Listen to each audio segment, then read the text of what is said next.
नमस्कार श्रोते हो, इरा ब्लॉगिंग मराठी या यूट्यूब चॅनलवर सर्वांचे स्वागत. आजच्या व्हिडिओमध्ये आपण ऐकणार आहोत खेळ मांडला या कथेचा भाग 11. लेखिका संजना इंगळे.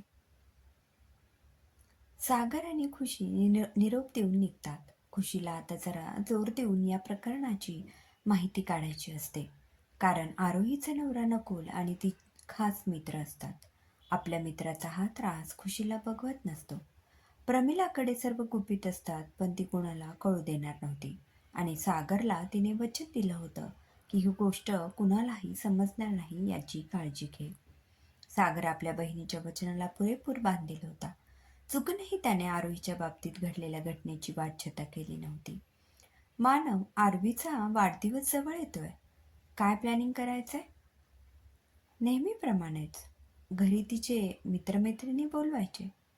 आपण नेहमी तिचा वाढदिवस असा साधा साजरा करतो. कधीतरी एखादा भव्य कार्यक्रम करू की? हॉटेल बुक करू, लोकांना निमंत्रण देऊ. तसं करणं अवघड आहे का आपल्याला, काव्या? पण त्यामागचं कारण तुला माहिती आहे? आरवीला चुकून समजलं की ती आपली मुलगी नाहीये, तिला आपण दत्तक घेतले आहे, तर काय परिणाम होईल तिच्यावर? ती 2 महिन्याची असताना नुकतीच अनाथाश्रमात दाखल झाली होती. माझ्या कंपनीत त्या आश्रमाला डोनेशन मागण्यासाठी काही लोक आलेली. त्यांच्यासोबत आपण दोघेही गेलेलो.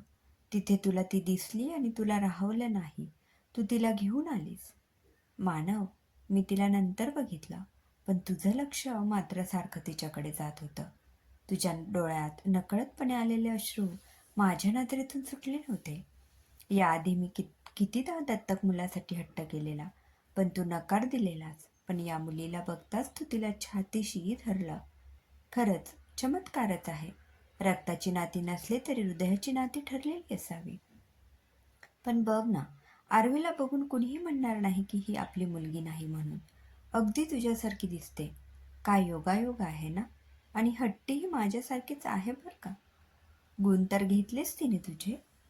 बरं, या वाढदिवसाला आपण पुन्हा त्या अनाथाश्रमाला भेट देऊया. काही दान करूया. ही कल्पना मस्त आहे. नकुल, अपघातात माझं गर्भाशय डॅमेज झालं. मी आई होऊ शकत नाही असे डॉक्टर म्हणाले, पण मला आई व्हायचंय. कसं शक्य आहे? आपण मूल दत्तक घेऊया. सोपं नाही ते. असं निपुत्रिक राहण्यापेक्षा मला आधार असावा जीवाला, असं मला वाटतं.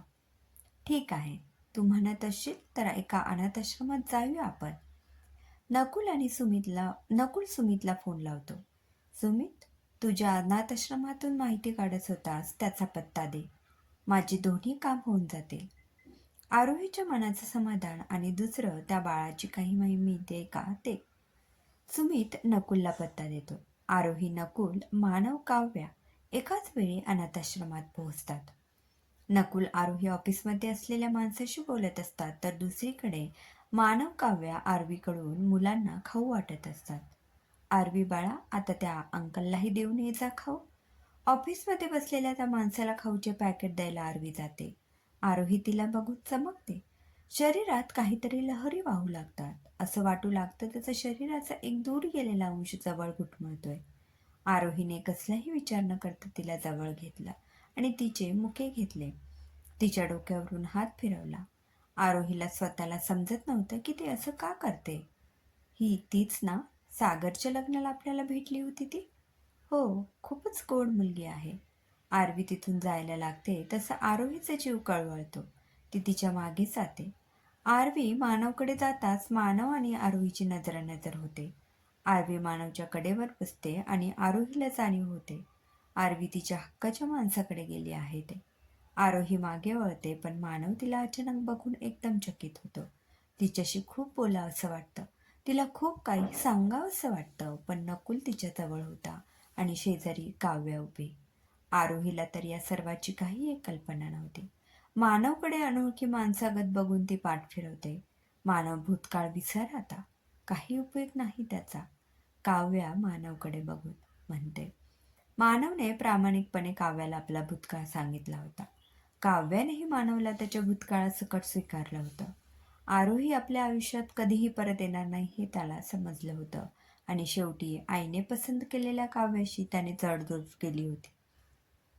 मानव भूतकाळ विसरायचा प्रयत्न करत असतानाच आरोही पुन्हा समोर आली.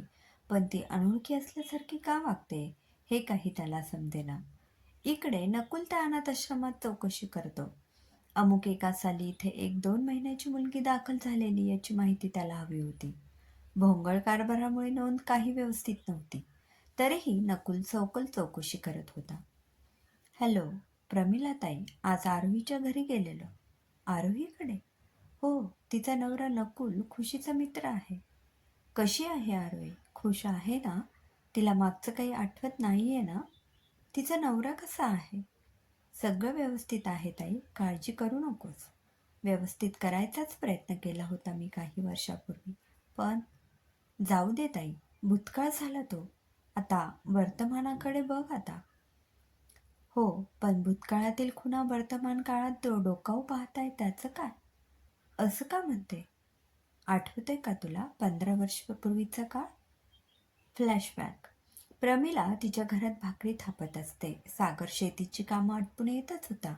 आल्या आल्या त्याला जेवायला लागत असे, पण आज त्याला जरा उशीरच झाला. प्रमिला स्वयंपाक आटपून बाहेर येते. शेजारी अलका मावशीच्या घरी काहीतरी गडबड तिला ऐकू येते. घरासमोर एक गाडी उभी असते. त्यातून एक सुंदर मुलगी बाहेर येते आणि मामीच्या गळ्यात पडून रडत असते.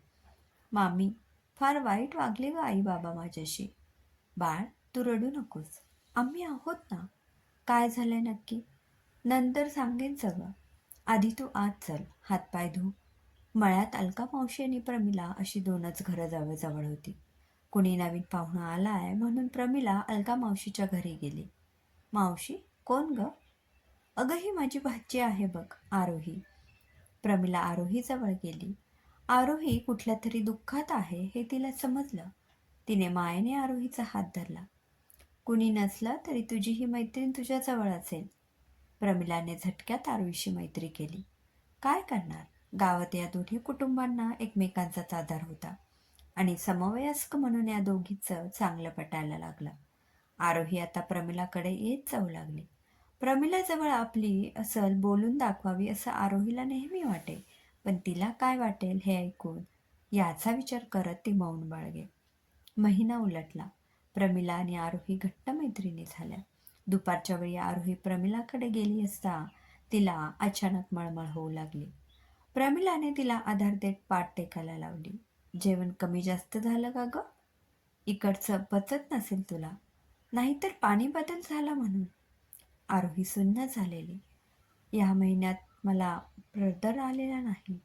आरोहीच्या कपाळावर घाम जमला होता. अंग थरथरत होतं. प्रमिलाला सुरुवातीला लक्षात आलं नाही. नंतर समजलं की आरोहीला दिवस गेलेत. क्रमशः. श्रोतेहो, कसा वाटला कथेचा हा भाग? कमेंटमध्ये नक्की कळवा. पुन्हा भेटूया पुढील भागात. धन्यवाद.